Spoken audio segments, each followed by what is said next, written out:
আসসালামু আলাইকুম। রূপা রান্নাঘরে সবাইকে জানাই স্বাগত। আপনারা সবাই কেমন আছেন? আলহামদুলিল্লাহ আমি খুব ভালো আছি। চলে এলাম আর একটা রেসিপি নিয়ে, কাঁকরোল দিয়ে চিংড়ি মাছের চচ্চড়ি। এটা দারুণ খেতে হয়। কড়াইয়ে আমি প্রথমে সরিষার তেল দিয়ে দিলাম। এখানে আমি নিয়েছি চিংড়ি মাছ, নুন হলুদ দিয়ে মেখে রেখেছি পরিষ্কার করে।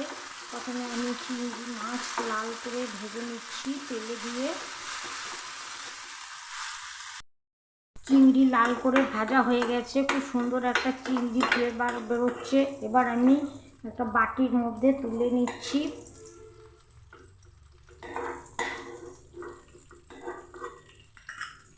আর ওই তেলের মধ্যে আমি দিয়ে দিচ্ছি একটু সামান্য কালো জিরে দিয়ে দিচ্ছি। কালো জিরের ফ্লেভার খুব ভালো লাগে। যাদের পছন্দ তারা দিবেন, আর যাদের পছন্দ করেন না তারা দিবেন না, তারা বাদ দিয়ে দিতে পারেন। আমার খুব কালো জিরে খুব আমার পছন্দ, সেই জন্য আমি কালো জিরেটা দিয়ে দিচ্ছি।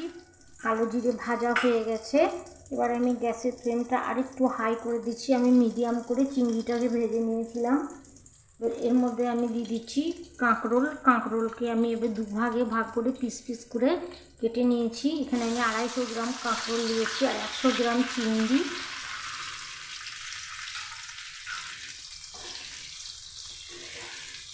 কাঁকরোলটাকে একটু আমি এই তেলের মধ্যে দিয়ে ভেজে নিচ্ছি। এর মধ্যে আমি দিয়ে দিচ্ছি একটা পেঁয়াজ, বড় একটা পেঁয়াজকে আমি কুচিয়ে নিয়েছি। দুটো কাঁচা লঙ্কা চেরা দিয়েছি। আপনারা শুকনো লঙ্কায় করতে পারেন, ঝালটা যে যেমন খাবেন সেরকমই দিবেন। আমি 2 মিনিট এভাবে একটু নাড়িয়ে নিচ্ছি। এবার আমি এর মধ্যে দিয়ে দিচ্ছি আদা রসুন বাটা। আদা রসুন বাটা দিয়ে দিলাম অল্প একটু, 1 চামচ একসঙ্গে বেটে নিয়েছি।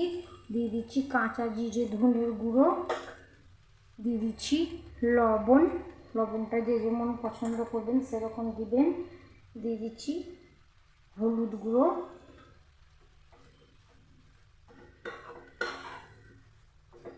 সব কিছু আমি 2 মিনিট ভালো করে কষে নিচ্ছি। ফিরে এলাম 2 মিনিট পর। আমার কাঁকরোল ভালো করে আমি কষে নিয়েছি। এবার আমি এর মধ্যে দিয়ে দিচ্ছি পরিমাণ মতো জল দিয়ে দিচ্ছি। এবার ঢাকনায় ঢেকে আমি কাঁকরোল সেদ্ধ করে নেব। এবার আমি চেক করে নিচ্ছি কাঁকরোল সেদ্ধ হয়ে গেছে।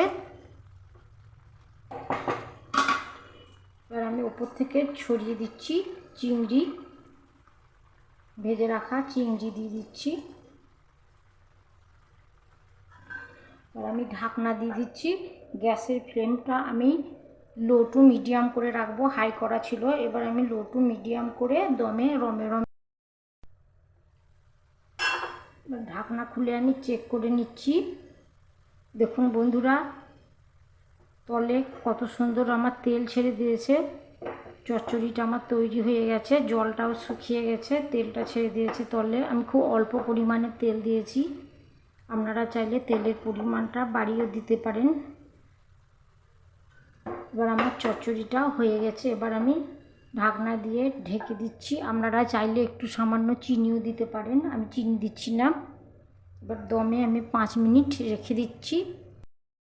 সত্যি বন্ধুরা, বিশ্বাস করুন, চিংড়ি দিয়ে স্বর্গীয় ফল বা কাঁকরোলের স্বাদ এতই ভালো হয়, না খেলে বিশ্বাস করবেন না। অবশ্যই একবার বাড়িতে ট্রাই করুন। আর যদি আজকে আমার এই রেসিপিটা ভালো লেগে থাকে তাহলে আমার চ্যানেলটি সাবস্ক্রাইব করে আমাকে সাপোর্ট করুন। সবাই ভালো থাকবেন আর সুস্থ থাকবেন। আর যারা সাবস্ক্রাইব করেছেন তাদেরকে জানাই আমার অসংখ্য ধন্যবাদ। আর যারা এখনো পর্যন্ত করেননি তাদের আমার সাবস্ক্রাইব করার অনুরোধ রইল। সবাই ভালো থাকুন। আজকের মতো আসি। আল্লাহ হাফেজ।